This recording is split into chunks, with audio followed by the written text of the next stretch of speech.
जय हिंद मेरे दोस्तों, आपका स्वागत है आपके अपने YouTube चैनल प्रथम अकादमी परिवार में। मैं सुरेश कुमार। आज हम लोग जो आपका क्लास 9th का साइंस का मॉडल पेपर आया हुआ है उसके आज हम लोग डिटेल सॉल्यूशन पर बात करेंगे। तो चलिए स्टार्ट करते हैं। देखो, जो सबसे पहला प्रश्न आपके पास लिखा हुआ है कि खरपतवार फसल के पौधों को प्रभावित करते। तो जो खरपतवार होता है ना, ये बेसिकली जो ऑप्शन नंबर सी में दिख रहा है, फसलों के विभिन्न संसाधनों के लिए प्रतिस्पर्धा करते हैं जिससे पोषक तत्वों में कम उपलब्धता होती है। मतलब ये है कि देखो, अगर खेत में अगर आपका खरपतवार ज्यादा है तो इससे क्या होगा, देख लो, फसल को जो चीजें चाहिए बढ़ने के लिए वो सेम चीजें देखा जाए तो आपको खरपतवार को भी चाहिए होता है। और आपको पता है कि जो जो चीजें चाहिए जैसे कि खनिज लवण हो गया, जल वगैरह हो गया, ये सब लिमिटेड अमाउंट में होता है आपके खेत में या आपके जमीन में। ठीक है, तो इससे क्या होगा कि खरपतवार अगर वो सब चीज को ले लेगा तो जो आपका फसल है उसको अच्छे से नहीं मिल पाएगा, जिससे उसकी कमी हो जाएगी। उसके जो फसल हो जाएगा उसकी वृद्धि में, उसका पोषण में कमी आ जाएगी, जिससे वो ज्यादा अच्छा से बढ़ेगा नहीं, अच्छा से फल फूल देगा नहीं। ठीक है, तो ये सभी चीजें होता है। बहुत सारा बच्चा क्या करता है, इसमें उपयुक्त सभी मारने का सोचेगा, जो कि गलत बात है। क्योंकि देख लो, उपयुक्त सभी मारने का मतलब है कि ऑप्शन नंबर ए और बी आपका सब करेक्ट हो जाएगा, ए बी सी। ठीक है, तो यहाँ पे जो कि ए और बी सही नहीं है, क्योंकि देख लो ए में लिखा है कि पौधों को बढ़ने के लिए बढ़ने से पहले ही मार देता है, जो गलत बात है। खरपतवार जो होता है वो पौधों को बढ़ने से पहले नहीं मारता है, ऐसा नहीं होता है। खरपतवार पेड़ पौधों को मार नहीं सकता, वो भले ही उसका ग्रोथ रोक सकता है पर मार नहीं सकता। ठीक है, अच्छा, बी नंबर लिखा है कि पौधों को बढ़ने के लिए हावी कर देता है। अब ऐसा अच्छी ना बात है, अगर खरपतवार अगर पौधे को बढ़ने में अगर मदद करे तो हम लोग खरपतवार ही लगाएंगे खेत में, ऐसा तो होता नहीं है। इसलिए आपका ए और बी तो होगा नहीं, इसलिए उपयुक्त सभी भी होगा नहीं, सी में ऑप्शन आपको करेक्ट हो जाएगा। चलिए नेक्स्ट प्रश्न की ओर बढ़ते हैं। ये लोग के पास लिखा है यहाँ पे पोल्ट्री पक्षी की विदेशी नस्ल जिसमें अंडे देने की क्षमता अधिक होती है उसको हम लोग क्या बोलते हैं, हम लोग उसको हम लोग व्हाइट लंगार्न बोलते हैं। तो जो आपके पास यहाँ पे दिख रहा है आपके पास ए नंबर ऑप्शन ये आपको करेक्ट हो जाएगा। ठीक है, चलिए नेक्स्ट प्रश्न की ओर बढ़ते हैं। लिखा है यहाँ पे मधुमक्खी की निम्नलिखित प्रजातियों में से कौन सी एक इतालवी प्रजाति, इतालवी माने यहाँ पे इटालियन होगा। ठीक है, बेसिकली हिंदी में गलत लिखा हुआ है, इंग्लिश में सही लिखा हुआ है। Which of the following species of honey bee is an Italian species. यहाँ में से कौन सा ऐसा हनी बी है, ऐसा मधुमक्खी है जो इटालियन स्पीसीज में आता है। तो देखा जाए आपके पास एपिक मेलिफेरा जो है यही आता है, ए नंबर ऑप्शन आपका करेक्ट हो जाएगा। चलिए आगे बढ़ते हैं नेक्स्ट प्रश्न। और बारूद होता है, तो बारूद एक मिश्रण होता है, कई सारे तत्वों का मिश्रण होता है बारूद। ठीक है, अब आप लोग कमेंट करके बताइए कि बारूद किन किन तत्वों से मिलकर बना होता है। 5 नंबर के प्रश्न पर आते हैं। तो प्रश्न आपके पास लिखा है कि विभिन्न क्वेश्चन आपके पास विभिन्न विधियों से प्राप्त क्यूप्रिक ऑक्साइड को हम लोग कॉपर ऑक्साइड बोलते हैं, के नमूनों में कॉपर और ऑक्सीजन की प्रतिशत मात्रा एक ही पाई गई है।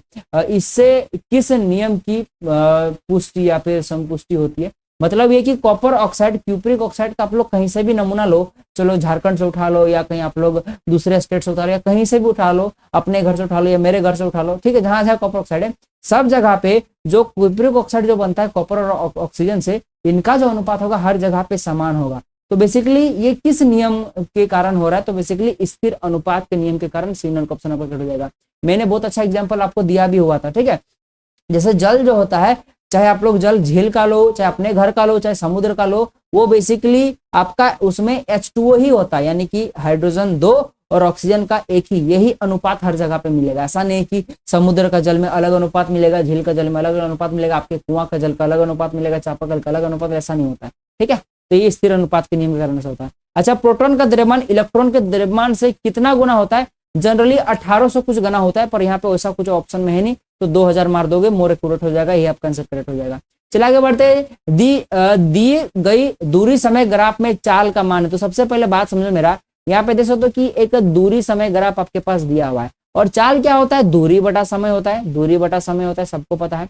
देख सकते हो यहाँ पे जब वो 1 सेकंड चल रहा है तो वो 8 मीटर की दूरी तय कर दे रहा है। अब देख लो समय सेकंड में दिया है, मीटर दूरी मीटर में दिया है, इसलिए मैं बोल रहा हूँ। ठीक है, अच्छा, यहाँ पे देख लो जब वो दूसरा सेकंड तय कर रहा था, वो देखा जाए तो आपके पास 16 मीटर पहुंच जा रहा है। ठीक है ना, नेक्स्ट दूसरा सेकंड में 16 मीटर पहुंच जा रहा है। तो आपको यहाँ पे अगर आपको यहाँ पे देखा जाए तो आपको चाल निकालना है, तो कोई भी एक पकड़ लो। चलो मैं इसको पकड़ता हूँ, जब वो समय 1 लेंगे तो दूरी कितना जा रहा है 8, तो 1/8 तो 8 आ गया।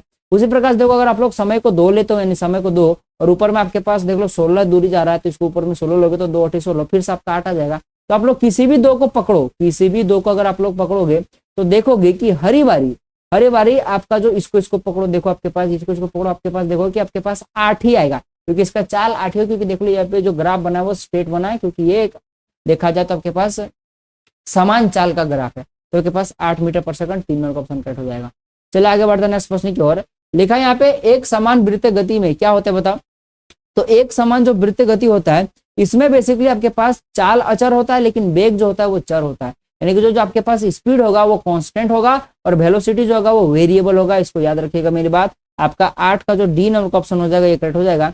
चलिए 9 नंबर के प्रश्न पर बढ़ते हैं। देखो 9 नंबर प्रश्न क्या लिखा है कि निम्नलिखित में से कौन सा युग्म गलत है। तो यहाँ कौन सा युग्म गलत है, तो देखा जाए तो आपके पास जो क्लोरोप्लास्ट होता है ये कोशिका का रसोई घर होता है, ये तो सही बात बोल रहा है। माइटोकांड्रिया जो होता है ये पावर हाउस होता है कोशिका, ये भी बात सही है, ठीक है। नाभिक जो होता है ये कोशिका का मस्तिष्क कहलाता है, ये भी सही है। लेकिन जो सी नंबर का ऑप्शन है लाइसोसोम, ये स्रावी कणिका है जो गलत लिखा है, क्योंकि लाइसोसोम जो होता है वो आत्मघाती की थैली कहा जाता है। तो ये आपका सी नंबर का ऑप्शन कट हो जाएगा, क्योंकि यही युग्म जो है वो गलत दिया गया है। नेक्स्ट प्रश्न की ओर बढ़ते हैं 10 नंबर में। देखा कि पौधों के मूल रोम मिट्टी से जल को अवशोषित करते हैं, तो बेसिकली परासरण द्वारा, जो कि आपको सी नंबर का ऑप्शन में दिख रहा है। 11 नंबर के प्रश्न पर आते हैं। देखो बाबू 11 नंबर का प्रश्न आपके पास लिखा हुआ है यहाँ पे, इनमें से कौन एडोप्लाज्मी रेक्टिकुलम से संबंधित नहीं है। तो वैसे पूछा कि कौन संबंधित नहीं है एडोप्लाज्मिक रेक्टिकुलम से, ठीक है ना। तो बेसिकली देखा जाए तो सी नंबर का ऑप्शन दिख रहा है कि यह ऊर्जा उत्पादन का स्थल हो सकता है, ये गलत बात है, ऊर्जा उत्पादन का स्थल नहीं हो सकता, ठीक है। तो ये करेक्ट आंसर हो जाएगा। चलिए आगे बढ़ते हैं। परमाणु के नाभिक की खोज किसने की थी, सबको पता है कि रदरफोर्ड भाई साहब ने किया था। उन्होंने देखा है तो गोल्ड फॉयल में, यानी कि पतली सी सोने की पल्ली में उन्होंने अल्फा कण गुजारा था। तो कुछ कुछ अल्फा कण क्या होती है वापस उसी डायरेक्शन में लौट गया था। उससे ये पता चला कि जो भाई साहब कोई तो ऐसा सोने का पन्नी में ऐसा जगह है जो पॉजिटिवली चार्ज है। इसी कारण से क्या हो रहा है कि देख लो जो अल्फा कण होता है बेसिकली वो पॉजिटिवली चार्ज होता है, तो कोई पॉजिटिव से टकराएगा तभी ना वो डिफ्लेक्ट करेगा। तो बेसिकली यानी कि जरूर कोई ना कोई पॉजिटिव चार्ज होगा, वही आपका आगे चल के नाभिक कहलाया। सबका रदरफोर्ड सही आंसर हो जाएगा। आई होप कि आपको ये चीज पता होगा, गोल्ड फॉयल एक्सपेरिमेंट। चलिए आगे बढ़ते हैं। वैसे तत्व जिनकी परमाणु संख्या समान परंतु परमाणु द्रव्यमान भिन्न होता है क्या कहलाता है, समस्थानिक कहलाता है। याद रखना, परमाणु संख्या समान बोले तो समस्थानिक हो जाएगा, लेकिन अगर ऐसा पूछ दे कि परमाणु संख्या अलग लेकिन परमाणु द्रव्यमान समान होगा तब उसको लोग संभारिक बोलेंगे। याद रखना मेरी बात। चलिए नेक्स्ट प्रश्न की ओर बढ़ते हैं। लिखा हुआ यहाँ पे कक्षा 3 में अधिकतम इलेक्ट्रॉन रह सकते हैं, तो इसका फॉर्मूला क्या होता है 2n²। बस n का वैल्यू पुट कर दो, 3 दिया हुआ तो पुट कर दो, 2 गुना में 3 का स्क्वायर 9 होता है, यानी कि 9 दूना 18 सही आंसर हो जाएगा ऑप्शन नंबर सी। चलिए नेक्स्ट प्रश्न की ओर बढ़ते हैं। देखा कि यदि गति करने के लिए स्वतंत्र 1 किलोग्राम द्रव्यमान की किसी वस्तु पर 1 न्यूटन का बल लगाया जाए तो वह बेसिकली चाल पूछा। देखो सभी में चाल या त्वरण कैसे, चाल तो होगा नहीं। एक्चुअली याद रखना मेरी बात, समझो मेरी बात। आपका यहाँ पे बेसिकली देखा है तो गति करने के लिए स्वतंत्र, यहाँ पे बेसिकली बल का फॉर्मूला लगेगा। बल का फॉर्मूला क्या होता है, बल बराबर में होता है आपके पास जिसको हम लोग फोर्स दिखाते हैं, बल बराबर क्या होता है मास, यानी कि द्रव्यमान गुना में आपके पास क्या होता है त्वरण, क्या होता है त्वरण। तो यहाँ क्वेश्चन में यहाँ पे चाल का तो कहीं जिक्र ही नहीं, तो इसलिए ए और बी तो ऐसे खत्म हुआ कि देखो इसमें चाल दिया हुआ है। अब बचा तो या तो सी होगा या तो डी होगा, आप कौन सा बता।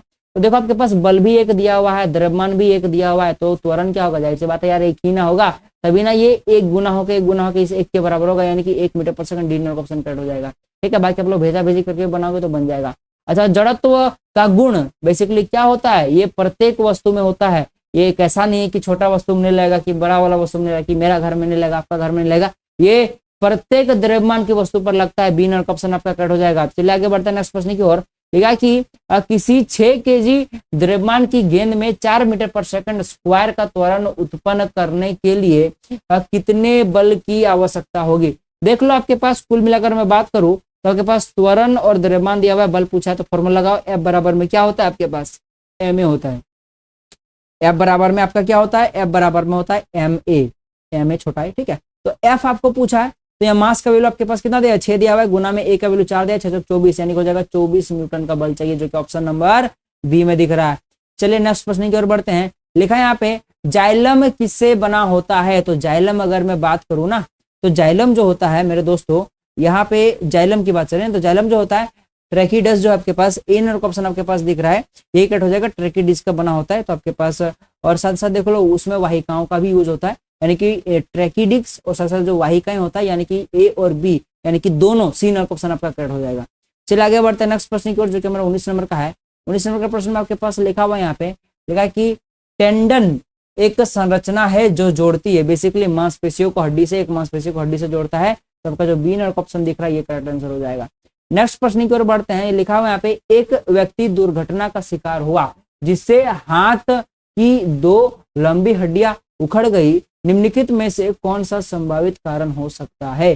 तो बेसिकली लिगामेंट टूटना, सी नंबर का ऑप्शन के पास कट हो जाएगा, या फिर लिगामेंट बहुत जगह होता है, ठीक है, तो सी नंबर का ऑप्शन आपका कट हो जाएगा। चलिए आगे बढ़ते हैं नेक्स्ट प्रश्न की ओर। देखा कि किसी तत्व के परमाणु के नाभिक की द्रव्यमान संख्या आपके पास दिया हुआ है 23 और उसमें 12 न्यूट्रॉन है, तो तत्व की परमाणु संख्या क्या होगी? सबसे पहली बात, जो तत्व की परमाणु संख्या होता है बेसिकली प्रोटॉन से प्राप्त होता है, ठीक है, और जो द्रव्यमान होता है ये प्रोटॉन और न्यूट्रॉन के योग से मिलता है, और जो प्रोटॉन न्यूट्रॉन होता है ये नाभिक में होता है, ठीक है। और आपको न्यूट्रॉनों की संख्या दे दिया गया है कितना? 12, और प्रोटॉन आपको निकालना है। आपको पता है कि प्रोटॉन और न्यूट्रॉन का टोटल का वैल्यू आपके पास 23 दिया हुआ है, क्योंकि प्रोटॉन और न्यूट्रॉन का योग से ही द्रव्यमान संख्या निकलता है, जो कि 23 दिया हुआ है। तो जाहिर सी बात है प्रोटॉन का वैल्यू क्या आएगा? 23 माइनस का 12, तो 12 दूना 24 होता है, यानी कि 11 इसका वैल्यू निकल गया प्रोटॉन का। तो पी क्या होगा? पी प्लस आपका कितना होगा? 11 होगा। ए नंबर ऑप्शन आपका करेक्ट हो जाएगा। चलिए आगे बढ़ते हैं नेक्स्ट प्रश्न की ओर। देखा कि 300 केल्विन को सेंटीग्रेड में बदलने पर मान होगा। अरे सबको पता है यार कि 273 जो केल्विन होता है वो 1 डिग्री के बराबर होता है, ठीक है ना। तो आपको निकालना है बेसिकली 300 केल्विन के बराबर। तो बस 300 में आप लोग घटा दो ना 273 को, जी आंसर आ जाएगा। कितना हो जाएगा? 273 घटाओगे तो इधर आपके पास, चलो 273 को नीचे लेकर घटाता हूँ, तो आपके पास हो जाएगा यहाँ पे 7 2 27 डिग्री, जो कि आपके पास ऑप्शन नंबर सी में दिख रहा है, ठीक है। चलो आगे बढ़ते हैं नेक्स्ट प्रश्न की ओर। अच्छा, 36 ग्राम कार्बन में मोलों की संख्या क्या होगी? बाबू सबसे पहले बता, 1 मोल में कितना होगा? 1 मोल कार्बन की अगर मैं बात करूं तो उसमें 12 यू होता है। क्यों? क्योंकि जो मॉलिक्यूलर द्रव्यमान होता है कार्बन का, कार्बन कितना होता है? 12 होता है, क्योंकि उसका जो परमाणु संख्या होता है 6 होता है, तो उसका द्रव्यमान कितना होगा? 12 होगा। तो 12 होता है, 12 यू होता है 1 मोल में। कितना होता है? 1 मोल में होता है। तो यहाँ पे दिया हुआ है 96, तो कितना होता है? 12 8 96, यानी कि जाहिर सी बात है कि यहाँ पे 96 ग्राम या फिर बोलो कि 96 यू कार्बन में आपका देखा है तो 8 मोल होगा, ठीक है। तो आपके पास सी नंबर का ऑप्शन आपका करेक्ट हो जाएगा। नेक्स्ट प्रश्न की ओर बढ़ते हो। देखो नेक्स्ट प्रश्न आपके पास लिखा है कि 2 कणों के बीच गुरुत्वाकर्षण बल होता है, उनके बीच की दूरी के वर्ग के व्युत्क्रमानुपाती होता है। तो आपके पास सी नंबर का ऑप्शन करेक्ट हो जाएगा। आई होप कि आपको पता होगा कि जो गुरुत्वाकर्षण फोर्स जो होता है वो बेसिकली जो उनके पिंडों का, जो आपके पास सबसे पहले देखो जो आपके पास फोर्स होता है वो समानुपाती होता है उनके द्रव्यमान, 2 पिंडों के द्रव्यमान के गुणनफल के, ठीक है। साथ ही साथ जो बल होता है वो व्युत्क्रमानुपाती होता है, माने उसके दूरी के वर्ग के व्युत्क्रमानुपाती होता है। तो कभी अगर पूछे उनके द्रव्यमानों के गुणनफल के समानुपाती होगा, और अगर कभी दूरी के बारे में पूछे तो हमेशा याद रहेगा वर्ग के दूरी के वर्ग के व्युत्क्रमानुपाती होता है, ठीक है। एक में व्युत्क्रमानुपाती लगता है, एक समानुपाती लगता है, याद रखना मेरी बात। इसका सी नंबर ऑप्शन आपका करेक्ट हो जाएगा। नेक्स्ट प्रश्न की ओर बढ़ते हैं। देखो नेक्स्ट प्रश्न आपके पास यहाँ पे दिया हुआ है कि यदि कोई अंतरिक्ष यान पृथ्वी के केंद्र से पृथ्वी की त्रिज्या की 2 दूरी पर हो तो उसका गुरुत्व त्वरण क्या होगा? यानी कि आपके पास छोटा जी का वैल्यू पूछा है। तो याद रखिएगा, मान लो कि ये पृथ्वी का केंद्र है और ये मान लो कि उस पृथ्वी की त्रिज्या चारों तरफ की, या फिर बोले कि चारों तरफ का सरफेस है, ठीक है, जहाँ पे जमीन की मैं बात करूँ, सतह की बात कर रहा हूँ। तो ये मान लो कि उसकी त्रिज्या है, ठीक है। तो जो जी का वैल्यू 9.8 होता है ना, बेसिकली इसके सरफेस पर होता है। कहाँ पे होता है? यहाँ पे होता है, सरफेस पर होता है। तो इस सरफेस पर 9.8 अगर होता है तो आपको यही त्रिज्या का वैल्यू आपको क्या करना है? थोड़ा सा और बढ़ा देना है। क्या कर देना? आपके पास डबल ले लेना है, ठीक है। कौन सा पेन ले लो जो आपको दिखेगा? चलो ग्रीन ले लेता हूँ। यानी कि ये जो आर है आपको आगे चल के और डबल कर देना, यानी कि यहाँ से यहाँ तक का वैल्यू कितना हो जाएगा? अगर यहाँ से यहाँ तक अगर आपके पास आर है तो यहाँ तक आपके पास 2r हो जाएगा। तो 2r होगा, इसको याद रखिएगा, ठीक है। अब चलिए हम लोग थोड़ा सा आगे बढ़ते हैं। तो सबसे पहले बात समझो कि आपको पता होगा कि जो छोटा जी का जो फॉर्मूला होता है वो क्या होता है? बड़ा जी बराबर में बड़ा एम, यहाँ पे एम बेसिकली पृथ्वी का है, ठीक है। तो एम ही लिख देता है, ई फॉर अर्थ, ठीक है। मास ऑफ अर्थ बराबर में आर स्क्वायर, ये छोटा जी का फॉर्मूला होता है। अब जनरली तो ये छोटा जी का फॉर्मूला होता है, तब इसका वैल्यू क्या निकलता है आपके पास? 9.8 मीटर पर सेकंड स्क्वायर निकलता है। पता है आपको कि 9.8 मीटर पर सेकंड होता है इसका सतह पर। और ये जो फॉर्मूला बेसिकली सतह के लिए एप्लीकेबल होता है, एप्लीकेबल सबके लिए है, परंतु ये जी एम ई बाय में आर स्क्वायर, ये जनरली 9.8 इसका वैल्यू है, ठीक है ना। कब? जब इसका वैल्यू जब होगा ये सतह पर होगा, यानी कि जी का मान सतह पर होता है तब, ठीक है। अच्छा, अब हमको निकालना है R2 दूरी पर, ठीक है। तो अब जो नया जी निकलेगा वो बात समझो, आपका क्या निकलेगा? देखो जी तो बदलने वाला है, जी तो कांस्टेंट होता है। अच्छा, जी का वैल्यू कितना होता है पूछता है कभी कभी, तो याद लिख लीजिएगा 6.67 इंटू का 10 का पावर में -11 ठीक है। और कभी कभी इसका यूनिट भी पूछता है, जो कि क्या होता है, न्यूटन मीटर स्क्वायर पर केजी स्क्वायर। तो इसको भी याद रखिए, ये क्वेश्चन कभी कभी 1 नंबर में आपका आ जाता है। ठीक है, तो बेसिकली अब आपको देख लो यहाँ पे जी का वैल्यू तो सेम ही होगा जो यहाँ पे होगा। ठीक है, और एम का भी वैल्यू सेम होगा। भाई साहब पृथ्वी का तो मास बदलने वाला है नहीं। ठीक है, अब यहाँ पे देख लो, जनरली पहले आर था दूरी उन दोनों के बीच का, लेकिन अब कितना हो गया आपके पास 2r हो गया। कितना हो गया 2r, तो हम लोग यहाँ पे लेंगे 2r, क्योंकि यहाँ पे स्क्वायर है तो स्क्वायर लगाना जरूरी है। चलो इसको फिर से थोड़ा सा कैलकुलेट करते हैं। आपका बड़ा जी हो गया, यहाँ हो गया एम ई बराबर में आर का 2r का स्क्वायर, तो 2 का स्क्वायर तो 4 हो गया, और यहाँ आर का स्क्वायर हो गया। अब देखो गौर से आप लोग यहाँ पे गौर फरमाओ, यहाँ से यहाँ तक का दूरी, अगर मैं वैल्यू का बात करूँ, यही तो 9.8 है ना, जो कि हम लोग यहाँ पे देख रहे थे। देखो यहाँ पे आपका 9.8 आया था, देख लो। ठीक है, तो यानी कि यहाँ से यहाँ तक का तो 9.8 हो गया, और नीचे में क्या हो गया आपके पास, देख लो 4 भागा में, यानी कि 9.8 को आप लोग क्या कर देना, आपके पास आपको 9.8 को क्या कर देना, 4 से भागा देना है। चलिए 9.8 को अगर हम लोग 4 से भागा दे दे तो क्या हो जाएगा, इसको काटा हो जाएगा 2 दूना 4, आपके पास आ गया 2 दूना 4, हाथ में राइट हो जाएगा 2 दूना 4 हो गया, 2 4 और 5, यानी कि 2.45 आपका मीटर पर सेकंड स्क्वायर आपके पास आपको यहाँ पे दिख रहा होगा। ठीक है, तो यही आपका सही आंसर हो जाएगा। ठीक है, तो चलिए हम लोग थोड़ा सा आगे देखते हैं। तो 1 नंबर का ऑप्शन आपका करेक्ट हो जाएगा। ठीक है ना। अच्छा यहाँ पे ये बात तो मैं हटा लूँ थोड़ा सा। ठीक है, अगर नहीं हटाऊंगा तो मैं आपको कैसे पेन चलाऊंगा। ठीक है, हाँ अब वापस आ जाते हैं हम लोग। तो जो आपके पास 1 नंबर का ऑप्शन आपको दिख रहा है 2.45 मीटर पर सेकंड स्क्वायर, यही करेक्ट आंसर हो जाएगा। आई होप की चीजें समझ में आ गई होगी। अगर समझ में नहीं थोड़ा सा पीछे जाकर वापस से देख लेना, तो आपको चीजें समझ में जरूर आ जाएगी। ठीक है, नेक्स्ट प्रश्न आपके पास जो कि 26 नंबर का प्रश्न है, किसी पदार्थ का अपेक्षित घनत्व बराबर है। तो किसी पदार्थ का जो अपेक्षित घनत्व होता है वो बेसिकली पदार्थ का घनत्व बटे में प्रमाणित पदार्थ का घनत्व। आपका ए नंबर ऑप्शन आपका करेक्ट हो जाएगा। किसका, 26 नंबर के प्रश्न का। ठीक है, चलिए 27 नंबर के प्रश्न पर आते हैं। देखो 27 नंबर का जो प्रश्न मेरे पास लिखा है यहाँ पे, लिनियस द्वारा विकसित नामकरण प्रणाली है तो द्वितीय पदी। ठीक है ना, द्विपदी। तो जो आपके पास सी नंबर का ऑप्शन में दिख रहा है, करेक्ट आंसर हो जाएगा। 28 नंबर के प्रश्न पर आते हैं। लिखा है यहाँ पे, वर्गीकरण की मूल इकाई है तो उसका देखा जाए तो प्रजाति, इसकी वर्गीकरण का जो मूल इकाई होता है बेसिकली प्रजाति होता है। तो बी नंबर का ऑप्शन जो हो जाएगा ये करेक्ट हो जाएगा। 29 नंबर के प्रश्न पर अगर हम लोग बात करें तो देखो जो 29 नंबर का प्रश्न आपके पास है, यहाँ पे लिखा कि एंजियोस्पर्म पौधे की विशेषता है। तो एंजियोस्पर्म पौधे की जो विशेषता होती है वो बेसिकली देखा जाए तो फल में बंद बीज होता है। ठीक है, तो आपके पास बी नंबर का ऑप्शन आपका करेक्ट हो जाएगा। चलिए 30 नंबर के प्रश्न पर आते हैं। कैल्शियम हाइड्रोक्साइड का रासायनिक सूत्र होता है CaOH का होल 2, जो कि ऑप्शन नंबर डी में दिख रहा है। नेक्स्ट प्रश्न की ओर बढ़ते हैं। देखो जो नेक्स्ट प्रश्न है हमारे पास 31 नंबर का, लिखा है यहाँ पे, अपने सिर पर 20 केजी का बक्सा उठाए कोई पुली क्षैतिज प्लेटफॉर्म पर 10 मीटर चलता है, गुरुत्व बल के विरुद्ध पुली द्वारा किया गया कार्य होगा। बहुत ही सिंपल प्रश्न है, आंसर तो बता दो 0 हो जाएगा, पर कैसे होगा समझो। मान लो कि यहाँ पे आप हो, चलो आप तो कूली हो नहीं सकते, चलो मुझको मान लो मैं वो कूली हूँ सपोज ले। ठीक है, और यहाँ पे मैं अपने सिर में एक इतना बड़ा 20 केजी का मैं एक बक्सा लेते हुए एकदम क्षैतिज लाइन पे चल रहा हूँ, यानी कि एकदम स्ट्रेट जमीन के साथ, क्योंकि जमीन जो है मेरा एकदम समतल है। ठीक है, ये समझ में आ गया आपके पास। क्षैतिज का मतलब ये है कि देख लो अगर यहाँ से यहाँ तक बक्सा का दूरी मान लो कि आपके पास अगर पूछे मान लो कि 2 मीटर है, तो यहाँ भी जो बक्सा का दूरी होगा 2 मीटर होगा, यही क्षैतिज का मतलब, यानी कि एक पैरेलल लाइन में चल रहा है भूमि के साथ। ठीक है, तो यहाँ तक चीजें आई होप कि आपको समझ में आ गई होगी।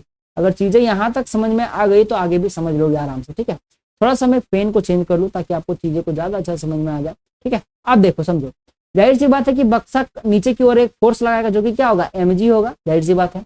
उसी प्रकार से बक्सा नीचे की ओर फोर्स लगा रहा है, लेकिन बक्सा क्या नीचे आ रहा है, नहीं ना आ रहा है, यानी कि बक्सा वहीं पे है, वहीं पे इसीलिए क्योंकि जरूर इसको ऊपर की ओर कोई जरूर एक बल लग रहा होगा mg, ये भी mg ही होगा, तभी ना बक्सा नहीं नीचे जा रहा नहीं ऊपर जा रहा है।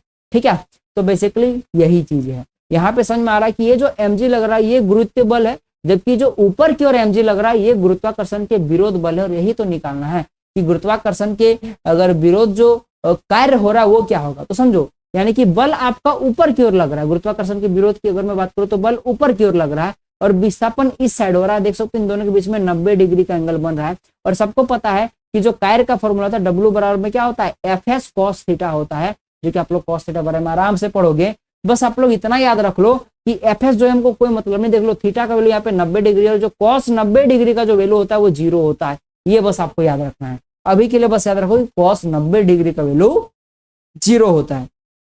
ठीक है, और cos 0 डिग्री का वैल्यू 1 होता है। बस ये दो मान आप लोग याद रख लीजिएगा। cos अगर 0 डिग्री की बात करो तो उसका वैल्यू 1 होता है, cos 90 डिग्री के मान बात करो तो आप लोग 0 होता है, जो कि आप लोग 10 क्लास में थोड़ा मोड़ा देखोगे। ठीक है, तो ये अगर 0 हो गया तो ये एफ को भी तो 0 कर देना कि W कुल मिलाकर 0 जूल हो गया, क्योंकि वर्क कैसा है मतलब जो होता है जो आपके पास जूल होता है, तो डी नंबर ऑप्शन पर हो जाए। आई होप कि आपको समझ में आया कि कैसे हुआ। सो 32 नंबर क्वेश्चन पर आते हैं। कि 1 किलोग्राम की वस्तु की गतिज ऊर्जा 1 जूल तब होगी जब उसकी चाल क्या होगी। सबसे पहले बात, गतिज ऊर्जा का फॉर्मूला काइनेटिक एनर्जी का जो फॉर्मूला होता है वो क्या, अच्छा डबल ही लिख दिया मैंने, के ही होगा। ठीक है, तो जो काइनेटिक एनर्जी होता है उसका फॉर्मूला होता है हाफ mv² होता है। ठीक है, तो आपको क्या निकालना है, बेसिकली आपको भी निकालना है। तो कब, जब आपका काइनेटिक एनर्जी 1 दिया हुआ है और ये हाफ का तो हाफ रहेगा और मास का भी वैल्यू आपके पास 1 दिया हुआ है। ठीक है, और यहाँ पे आपके पास v², तो ये कुल मिलाकर आपके पास हाफ ही रहा, तो ये तो कुल मिलाकर हाफ ही रहा, तो 1 बराबर में हो गया आपके पास 1/2 और यहाँ पे हो गया इंटू का v²। तो इस 1/2 को उधर भेजो तो ये 2 उधर चला जाएगा, गुना में हो जाएगा, यानी कि आपके पास 2 बराबर में v² हो गया। अब इस स्क्वायर को उधर ले जाओगे तो √2 होगा, यानी कि v का वैल्यू क्या निकल गया, √2 निकल गया। और √2 का वैल्यू सबको पता है कि 1.414 इस प्रकार से कुछ होता है। तो ऑप्शन में देखा जाए तो सबसे ज्यादा मैच सी ही कर रहा है, सबका सी नंबर ऑप्शन कट हो जाएगा। तो जब आसपास में 1.4 के आसपास में जब आपका वेलोसिटी होगा, समझ लीजिएगा कि उस टाइम पे जो काइनेटिक एनर्जी 1 जूल होगा और जब आपके पास मास होगा वो हाफ kg का होगा। तो ये चीजें थी। ठीक है, चलिए नेक्स्ट प्रश्न की ओर बढ़ते हैं। लिया कि यदि 2500 जूल कार्य करने में किसी मशीन को 5 सेकंड का समय लगता है तो उसकी शक्ति होगी। तो सबसे पहली बात, ये डायरेक्टली फॉर्मूला से बनेगा। बेसिकली आपको शक्ति का पावर का फॉर्मूला पता चाहिए। पावर का फॉर्मूला क्या होता है, वर्क डन अपॉन में टाइम, W/T। W क्या आपके पास, कार्य 2500 जूल, कितना आपके पास 2500 जूल है। ठीक है, और नीचे में आपके पास समय कितना देगा, 5 सेकंड। याद रखना, कार्य हमेशा जूल में दिया होना चाहिए और सेकंड हमेशा, टाइम हमेशा सेकंड में दिया होना चाहिए। अगर नहीं है तो उसको पहले कन्वर्ट करो, उसके बाद ही फॉर्मूला लगाना। ठीक है, तो अब देखो, अब इसको काट दो, 5 25 यानी कि 500 आ गया। और ऑप्शन में तो सर 500 है नहीं, तो 500 नहीं तो क्या हुआ बाबू, देख लो 0.5 किलोवाट तो है ना, क्योंकि ये जो 500 निकला ये वाट में निकला। आप लोग इसको किलोवाट में कन्वर्ट करोगे तो इसको बस 1000 से भागा दे दो। 1000 से भागा दे दोगे तो देख लो यहाँ पे 20 आपका गया, बच गया 5/10 उसको दोगे तो 0.5 आया। तो 0.5 अभी आपका किलोवाट में कन्वर्ट हो चुका है, जो कि ऑप्शन नंबर डी में दिख रहा है, आंसर हो जाएगा। तो कभी कभी आप लोग आंसर सही लाने पर भी आप लोग सही नहीं करते हो। ठीक है, क्योंकि आप लोग को लगता है कि ऑप्शन मिल ही नहीं रहा, पर बाबू थोड़ा सा और दिमाग लगा तो जरूर आपको ऑप्शन मिलेगा। तो पूरा बनाना। चलिए आगे बढ़ते हैं। निम्नलिखित में से कौन सा काला जार का कारण बनता है। तो काला जार का कारण अगर मैं बात करूं तो आपके पास यहाँ पे देख सकते हो, काला जार का कारण कौन सा है, 34 ना। तो आपके पास लिथमेनिया जो आपके पास दिख रहा है, आपके पास यही सही आंसर होगा काला जार का। एक बार आप लोग देख लीजिएगा, यही था, लिथमेनिया ही था। ठीक है, 4 नंबर का ऑप्शन आपके पास करेक्ट हो जाएगा। नेक्स्ट प्रश्न की अगर हम लोग बढ़े 35 नंबर के प्रश्न पर, देखो 35 नंबर प्रश्न आपके पास लिखा हुआ है कि एक संक्रमण रोग किसके कारण होता है। तो बेसिकली रोग जनक के कारण होता है संक्रमण रोग। ठीक है, चलिए आगे बढ़ते हैं नेक्स्ट प्रश्न की ओर। 36 नंबर का प्रश्न लिखा है कि एक स्टेथोस्कोप में हृदय के धड़कन की ध्वनि स्टेथोस्कोप नली में गमन करती है। तो बेसिकली ये जो साउंड होगा जो स्टेथोस्कोप से जो सुना जाता है वो साउंड बेसिकली बार बार परावर्तन द्वारा जाता है, जिससे थोड़ा सा अच्छा सुनाई पड़ता है। सी नंबर का ऑप्शन आपका करेक्ट मिल जाएगा।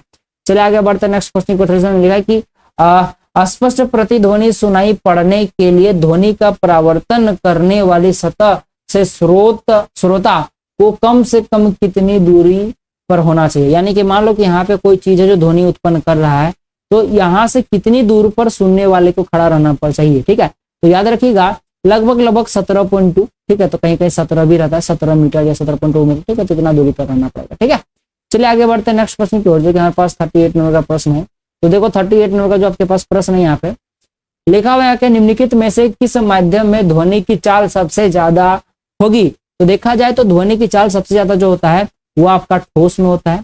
ठोस से कम आपका देखा जाए तो द्रव में होता है, और उससे कम देखा जाए तो आपके पास गैस में होता है। तो देखा जाए तो ठोस यहाँ पे सिर्फ स्टील है, बाकी ये तो द्रव हो गया, बाकी सल्फर डाइऑक्साइड और हवा ये सब तो गैस हो गया, तो स्टील सही आंसर हो जाएगा। ठीक है, याद रखना मेरी बात। और बेसिकली निर्वात में ध्वनि ट्रेवल नहीं कर सकती, याद रखना मेरी बात। जबकि प्रकाश जो होता है वो निर्वात में ही सबसे ज्यादा स्पीड चलता है, जो कि कितना होता है 3 × 10⁻8 मीटर/सेकंड। ठीक है, याद रखना मेरी बात।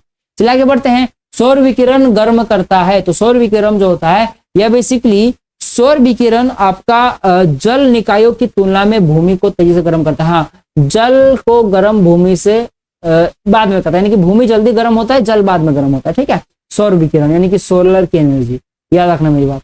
चलिए लास्ट प्रश्न की ओर बढ़ते हैं।